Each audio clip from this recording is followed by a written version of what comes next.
Azad qadınsız milli inkişaf ola bilməz. Əhməd bəy Ağaoğlu. Uşaqlığımı Bakıdan İstanbula getməyimizi yuxu kimi xatırlayıram. Əmim Hüseyin bəy anamı, Humay bibimi, atamın bir qardaşı oğlunu və ən böyüyü 6 yaşında olan məni, qardaşlarımı qatarla yola saldı. Qohumlarım ağlayırdı, anam və Humay bibim də. Xəyal kimi Batumdan gəmiyə minməyimizi və mənə çox qələbəlik görünən Qalata limanına gəlişimizi və o qələbəlik içində atamın bizə əl salladığını xatırlayıram. 1910-cu il Mənbə Bir ömür belə keçdi kitabından. Süraya Ağaoğlu. Qadınların geriləmə dönemində dünyaya gəlmiş Süraya Ağaoğlu Türk Cumhuriyyətinin elanına qədər çox sıxıntı keçirmişdi. Geniş dünya görüşlü, bilim adamı, ictimai xadim, siyasətçi, jurnalist, yazıcı, fikir nəhəngi Əhməd bəy Ağaoğlu'nun ailəsində dünyaya gəlmək taleyin ən uğurlu qisməti idi. Uşaqlığımın ən uzaq çağlarından bəri evimizdəki yığıncaqlar sayəsində dövrün siyasi və ideoloji cəryanlarının içində idik, yazır Süraya Ağaoğlu. Zamanın tanınmış şəxsiyyətləri, qələm sahibləri evimizə yığışardı. Günləri çox məşğul və zehni fəaliyyət yönündən zəngin keçən atam, şam yeməyində anama bu görüşlərin xülasəsini danışar, biz də maraqla dinləyərdik. Türkün böyük atası Mustafa Paşa ilə ünsiyyətdə olmaq, onu tanıma şərəfinə nail olmaq həyatının ikinci böyük şansı sayıla bilərdi. Bu taleyi yalnız arzulamaq olardı. Süraya Ağaoğlu bu taleyi yaşadı, gözəl yaşadı. Əlbəttə, çevrə, düşüncə adamları ilə ünsiyyət Süraya xanımı beyincə tez yetkinləşdirmişdi. Yeniləşən, dəyişən dünyanın fonunda Türk qadınının çərçivələr içində olması bir başqasını deyil, məhz Süraya təfəkkürlü bir xanımın düşüncələrində olduqca çəkilməz idi. Hələ 7-ci sinifdə oxuyarkən din dərsini tədris edən müəllimin qadınlara mülkü müta, yəni mal, əşya deməsi, bu müraciəti Sürayəni bərk incitmişdi. Onun yeniyetməlik dövrü çox çılğın keçmişdi. Cəsarətli addımlarıyla hamıdan fərqlənirdi. Bu hərəkətləri etməyə onu təhrik edən düşüncəsiz cəsarəti yox, məhz dünya görüşü, inan və bilgisi idi. Günlərin birində onun təşəbbüsü ilə lisey üzərində dalğalanan İngilis bayrağı indirilərək Türk bayrağı ilə əvəzlənir. O bu hərəkətinə görə cəzalanır da və cavabı suçlandıqda belə olur. Sizin ölkənizi birisi işğal etsəydi, siz eyni davranışı göstərməzdinizmi? Cavabını verib, cəsarət və hazır cavablıq nümayiş etdirir. Hətta o 7 yaşında olarkən sual verəndə ki, böyüyəndə, gələcəkdə nə olacaqsan? Süraya Ağaoğlu, avukat, hüquqşünas olacağım cavabını vermişdi. Sürayənin liseyi bitirdiyi və hüquqşünas olmağa qərar verdiyi dönəmdə Əhməd bəy Ağaoğlu Malta adasında əsirlikdə idi. Süraya xanım iqtisad seçimi ilə bağlı atasına məktub yazır. Əhməd bəy cavabında tarix və ədəbiyyat oxunmasını məsləhət bilir. Yaxşı bir hüquqşünas olmaq üçün ərəb və fars dillərinə yiyələnməyin də vacibliyini ona vurğulayır. Amma qızına bir də mütləq şəkildə söyləyir ki, ilk qız tələbəsisiniz. Ən kiçik bir xətanız sizdən sonrakılar üçün böyük bir maneə yarada bilər. Bunu yadından çıxartma və oğlan dostlarını seçərkən çox ehtiyatlı ol sözlərini məktubuna yazıb qızına göndərir. Süraya Ağaoğlu ilk hüquqşünas, vəkil, hüquq bilicisi olmaqla Türk qadını üçün öncül olmuşdu. O Türk qadınının Dünəni və Bugünə adlı İngilis dili məqaləsində belə yazırdı. Bugün Türkiyə qadınları digər mədəni dünya ölkələrində var olan haqlardan yararlanırlar. Türkiyə qadın haqlarını 2 mərhələyə bölə bilərik. Bizans və İslam mədəniyyəti etkisi altında olmayan dönəmlər, ikincisi isə İslam inancının qəbulundan sonra olan dönəmlər. Bizans və İslam mədəniyyətinin etkisi altında olmayan dönəmlər, qadınlar eyni ilə indiki kimi erkəklərin yararlandığı bütün haqq və hüquqlardan istifadə edirdilər. Hətta Türk dövlətinin hökmdarı belə xatunu, yəni həyat yoldaşı əgər hazır deyildisə, qonaqlarını, elçilərini qəbul etməzdi. İslam inancının qəbulundan və Bizans mədəniyyətinin günlük yaşam üzərinə buraxdığı etkilərdən sonra qadınların huzuru, dinçliyi pozulur. Ərəblərin qadını küçümsəməsi və bir əyləncə məqsədi olaraq görməsi həqiqətləri qadınların həyatını qəlizləşdirir. Ərəb qadınlarının miras, özəl mülk, məhkəmə haqlarını itirməsindən sonra Həzrət Məhəmməd qadının toplumdakı yerini dəyişdirmək, üstünlüyünü ona qaytarmaq üçün çox çaba nümayiş etdirir. Cənnət anaların ayaqları altındadır deyən Həzrət Məhəmməd qadınlara bir çox haqları tanıdır. İstədikləri sayda qadına salma, sahib olmaq özgürlüyündə bulunan kişilər isə 4 qadınla evlənməklə çərçivələnir. Ərəb qadını bu yol ilə müəyyən hüquqlara sahiblənsə də, İslamın mövcudluğu türk qadınının əlindən öz erkəyi ilə çiyin-çiyinə haqq və hüquq müstəvisində olma özgürlüyünü alır ki, halbuki İslamdan öncə türk qadını haqq və hüquqa malik idi.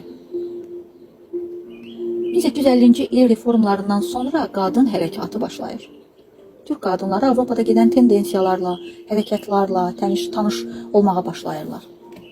Xarici dil öyrənirlər.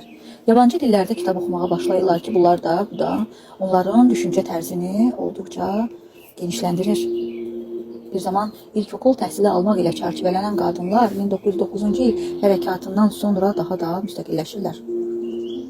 Orta öyrətim qurumları qızların üzünə taybatay açılır, universitetlərdə qadın öyrətmənləri yetişdirmək üçün fakültələr açılır.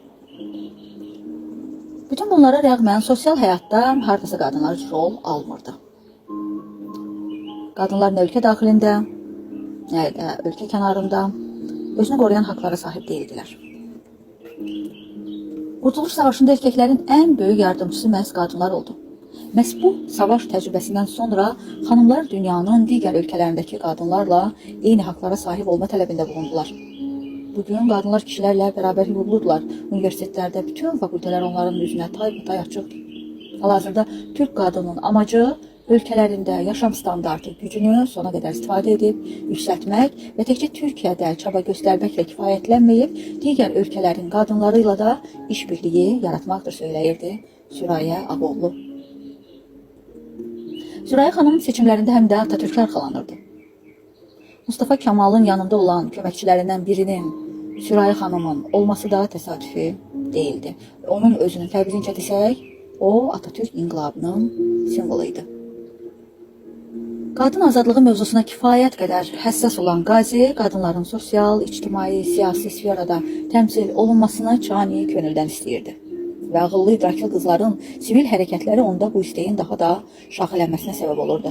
Çünki Sürayə təkcə ilk hüquqşünas deyildi, o həm də ölkənin hüquq sahəsində ən güclü mütəxəssislərindən biri idi. Mən Atatürk'ü gənc yaşımda tanımışam. Universitet tələbəsi idim. Ailəmlə Ankara'ya getmişdim, fəqət o zamanki tanımağım gözəl bir insanı seyr etməkdən ibarət idi. İkinci dəfə təhsilimi bitirdikdən sonra Ankara'ya getdim ki, o zaman Lətifə xanımla evli idi. Bu vaxtlarda ailə münasibətlərimiz olduqca isti olduğundan tez-tez onu görmək imkanım olurdu. Biz hamımız Atatürk'e heyran idik. Yalnız mən deyil. Hər kəs, gənc, yaşlı, hər kəsin halıydı. Lətifə xanımla evli olduğu müddətcə Atatürk'ü yaxından tanımaq şərəfinə nail olduq. Evli olduğu müddətdə hər dəfə evimizə qonaq olurdu və ya başqa birinin evində ailəlikcə görüşürdük. Orada müşahidə etdiyim Atatürk bir başqa idi. O həm də ailə atası idi. Tam ailə fərdi kimi bir canlı insan obrazı idi. O zamanlar Ankara'nın havası bir başqa cür idi, yazır Sürayə Ağoğlu. Öz müsahibələrində Qurtuluş Savaşı zamanlarında Türk qadınının fədakarlığı haqqında dönə-dönə fikir sərgiləyirdi və bu fədakarlığın şahidi olmuş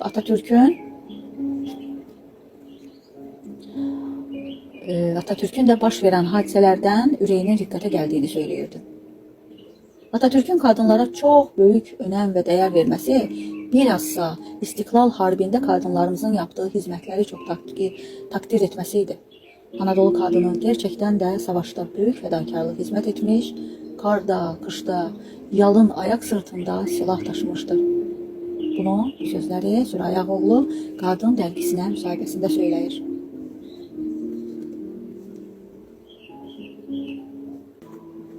Əslində qadın azadlığı mövzusu bugünkü dövr içində həm önəmlidir, həm də önəmli deyil.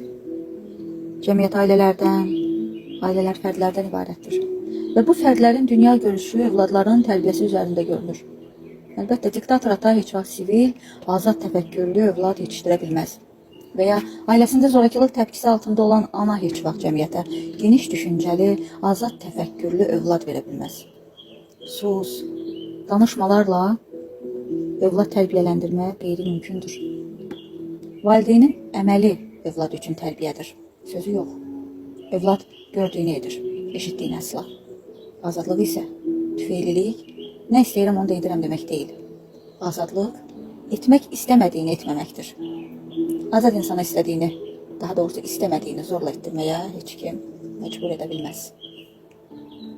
Əlbəttə, yazda söhbət açdığımız xanım Əhməd bəy Ağoğlunun qızı idi. Sürəyya xanımın başqa cür olma ehtimalı yox idi. Atatürk nəhəngliyində bir insanla daima üz-üzə gəlib ünsiyyətdə olmaq, Əhməd bəyin müəyyən konularda ailə daxili müzakirələrinin qulaq şahidi olmaq artıq tərbiyənin və xarakterin yetişməsi üçün zəmin idi. Həm də Əhməd bəy qız övladlarına qarşı olduqca düşkün idi, qız balalarını, qız nəvələrini çox sevərdi, onlarla nəfəs alardı. Yalnız azad, müstəqil düşüncəyə malik ana və övrət olduğu halda müsəlman qadını öz sosial funksiyalarını məqsədyönlü tərzdə həyata keçirə bilər. Yalnız bu şərtlə o, övladlarında xarakter və iradə tərbiyə edib, ictimai həyat üçün vacib olan his və düşüncələri tətbiq etməyə qadirdir, söyləyirdi Əhməd bəy Ağaoğlu. Qız balalarının güvənmədiyi, etimad etmədiyi şəxslərlə ünsiyyətinə heç vaxt icazə verməzdi. O günlərin birində Sürayya və Tezerin təhsil alması üçün İstanbula göndərmək qərarına gəldi və bu anda onun yadına əqidə və əməl dostu düşdü. Bu əqidə dostunun adı Əlibəy Hüseynzadə idi. Maraqlı bir tarixçəsi var, ona ünvanlanan məktubun Əhməd bəy Ağaoğlu olduqca təsirli bir məktub ünvanlayır Əlibəy Hüseynzadəyə. Məktubda belə deyilir: Əziz qardaşım Əlibəy, Sürayya və Tezer xanımı sənə evlad olaraq təhvil edirəm. Təhsillərini natamam buraxmamaq üçün İstanbula göndərmək məcburiyyətində qaldım və səndən başqa onları etimad edəcək yer bulmadığımdan Ətiyyə xanım əfəndiyə zəhmət vermək məcburiyyətində qaldım. Onları qəbul etmək kimi lütfdə bulunmanız məni və ailəmi şükranı ödənilməyəcək qədər minnətdar etdi. Artıq uşaqlar sənindir. Məni bilirsən. Mən insanda həsəd və nəsəbdən, elm və irfandan ziyadə əxlaqa, mətanətə qiymət verirəm. Mən Türk qızlarının sərbəst olmalarını, həyata qarışmalarını və bütün fəaliyyət, ictimaiyyətə iştirak etmələrini arzu edirəm. Qızlarımın da o yolda hazırlanmış olmalarını istəyirəm, fəqət hürriyyət və sərbəstliyi intizamsızlıq şəklində tələqqi etmirəm. Onun üçün də qızlarımdan da təvəzzü, iffət, hörmət dairəsində sərbəstlik istəyirəm. İşte qardaşım, hər cəhətdən onların babası sənsən. Bundan sonra necə hərəkət etsəniz, edirsinizsə öz övladlarınıza qarşı, mənim balalarıma qarşı da eyni surətdə, eyni hərəkətdə bulunacaqsınız. Artıq onları sizə, sizi də Allaha ismarlıyoruz qardaşım. Əhməd bəy Ağaoğlu, 17 oktyabr 1922 il, Ankara.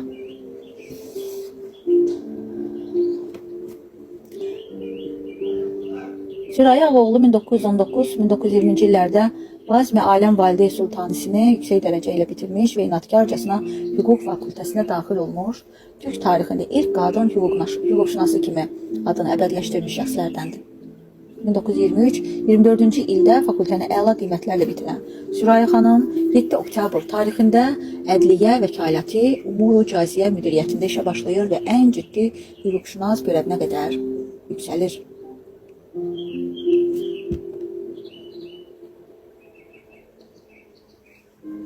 Qadın hüququ baxımından Sürayya xanım növbəti cəsarətli hərəkəti Ankara'ya gəlincə gerçəkləşir. Bax, bu günə qədər qadınların kişilərlə birgə kafedə, restoranda əyləşməsi mümkün değildi. O isə rəfiqələri ilə birgə lokantaya gələrək masa arxasında əyləşir. Belə etməsinə səbəb gərgin iş görəvindən sonra yemək hazırlamağa zamanın olmamasıydı. Xanımlar uzun müddət yüngül yeməklərlə keçinsələr də son anda dözə bilməyib lokantaya yol alırlar. Bu hadisəni Sürayya xanım öz memuarında belə qələmə alır. Nahar məsələsi Məlahət və mənim üçün problemə çevrilmişdi. Çünki o dönəmlərdə Ankara'da İstanbul Lokantası adlı restorandan başqa yer yox idi. Bir gün atamdan izin alaraq Məlahətlə birgə lokantaya getdik. Kənar bir yerdə əyləşib yemək yedik. Hər kəs heyrət içində idi.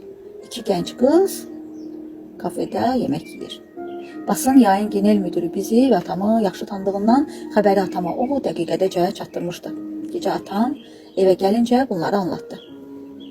Başbakan Rauf bəy Süraya ilə bir xanım arkadaşının lokantada yemək yediyini və hamının bundan danışdığını söylədi. Bir də kitabxanaya gedən bir xanım varmış, onun haqqında da şayələr dolaşmaqdadır. Rauf bəy kitabxanaya gedən qızın öz qızı olduğunu sonradan bilir. Bu olaydan sonra Qazi və Lətifə xanımla rastlaşınca hadisəni ona nəql edirlər. Onlar da bizə gəlir. Lətifə xanım iş həyatımdan məmnun olub olmadığımı məndən soruşur. Mən də baş verən olayı ona olduğu kimi anlattım. Lətifə xanım mənə atamın və Rauf bəyin haqlı olduğunu söylədi. Elə Atatürk də bəylərin söylədiklərinin doğru olduğunu dilə gətirdi. Qadın azadlığı konusunda düşkün olan Atatürk'ün bu jesti Sürayəni şaşırır. O Qazinin başqa bir fikir söyləyəcəyini gözləyirdi, amma əksini eşidir. Ertəsi gün bakanlıqda çalışarkən millət vəkili Nicati bəy təlaşla içəri girir. Süraya, hazır ol, paşa gəlib yemək götürəcək səni. Mən və dostlarım şaşırmışdı. Çölə çıxınca paşanın avtomobilini və onun içində millət vəkilləri Mahmud və Müzəffər bəyin olduğunu gördüm. Onlar mənə Lətifə xanım bugün səni nahara gözləyir söylədilər. Özümü itirmişdim, heç nə danışa bilmirdim. Avtomobilə mindim, yolda hər kəs bizə baxırdı. Lokantanın qarşısında dayandıq. Sonra Lətifə xanım mənə nəql etmişdi ki, paşa restoran məsələsinə görə çox əsəbləşmişdi. Elə baş verən bu olaydan çıxış yolu kimi və bu bıçların bir dəfəlik kəsilməsi üçün paşanın əmri ilə məmurlara və millət vəkillərinə tapşırılmışdı ki, lokantaya həyat yoldaşları ilə birgə getsinlər. Onlar rahatlıqla lokantaya gəlmişlər və bununla paşa qadınların rahat hərəkəti üçün şərait yaratmışdı. İngilis və fransız dilini mükəmməl bilən Süraya Ağaoğlu daima uluslararası konferanslarda Türkiyəni layiqincə təmsil edirdi. O, 1952-ci ildə Millətlər Arası Qadın Hüquqçular Birliyinə üzv olmuşdu. 80-82-ci illərdə Hüquqçu Qadınlar Federasyonunun ikinci başkanı olmaq şərəfinə də nail olmuşdu. Süraya Ağaoğlu Türkiyənin siyasi həyatında fəal iştirak edib, Yeni Türkiyə Partiyasının qurucularından olub, partiyanın İstanbul təşkilatına rəhbərlik edib. O, Türkiyənin sosial-ictimai həyatında bir çox ilklərə imza atdı.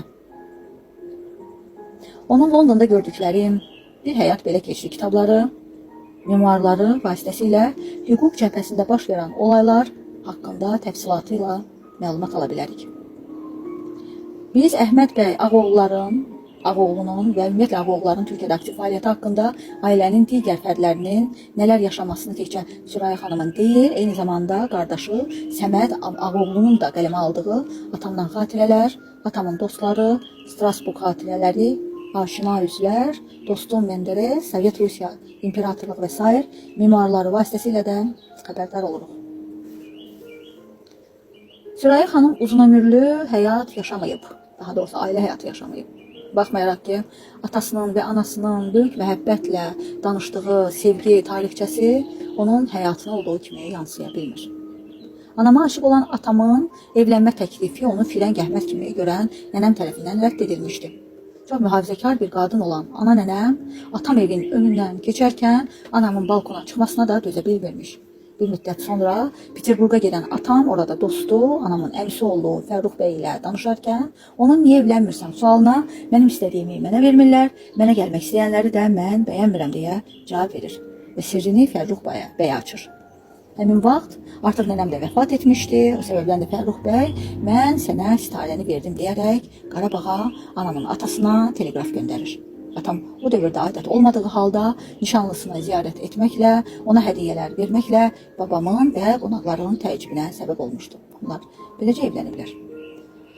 Süraya Ağaoğlu 1950-ci ildə 48 yaşında Alman hüquqşünas Warner ilə ailə həyatı qursa da bu izdivac 10 ildən sonra 1960-cı ildə boşanmaqla tamamlanır. Onların evladları olmayır.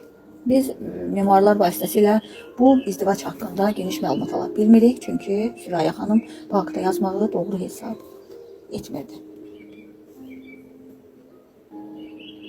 Süraya xanım 1982-ci ildə Bakıda doğulmuşdu.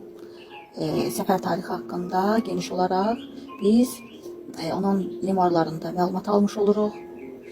Xanım xatirələrində belə yazır. Bizi Azərbaycan adlı otelə apardılar. Növbəti gün Dostluq evində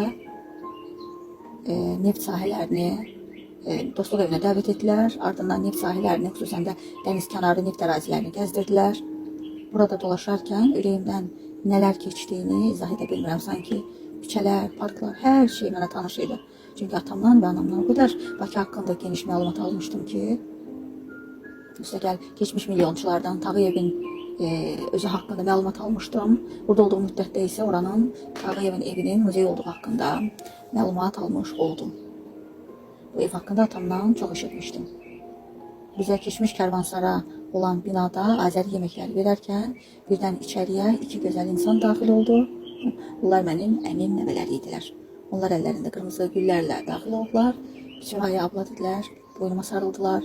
Hamımız ağlamağa başladıq. Qarabağa getmək istədim. Vəkillər növbəti dəfə dedilər. Memuarı oxuduqca müəyyən təsvirdən sonra kaş o günlər bir də qayıdardı. Atamın bu hərəkətlərini heç unutmuram. Necə gözəl günlər olmuşdu ilahi. Fikirlərini dönə-dönə oxuyur. O dönəmlərin gərgin, acılı şirinli günlərinin xiffətini çəkən Süraya xanım son nəfəsinə qədər işdən, müzakirələrdən usanmır. Yəqin göz tənhalığına, təkliyini, gör diskussiyalar içində unutmağa çalışır. 1989-cu ildə İstanbulda qatıldığı qadın haqları və çağdaşlaşma mövzulu paneldə iştirak etdiyi toplantı onun son toplantısı olur. Oradan ayrılarkən pilləkənlərdən yıxılaraq beyninə qan sızması nəticəsində özünü əbədi olaraq bu dünyaya yumur. Və beləcə bir ömür də belə keçir.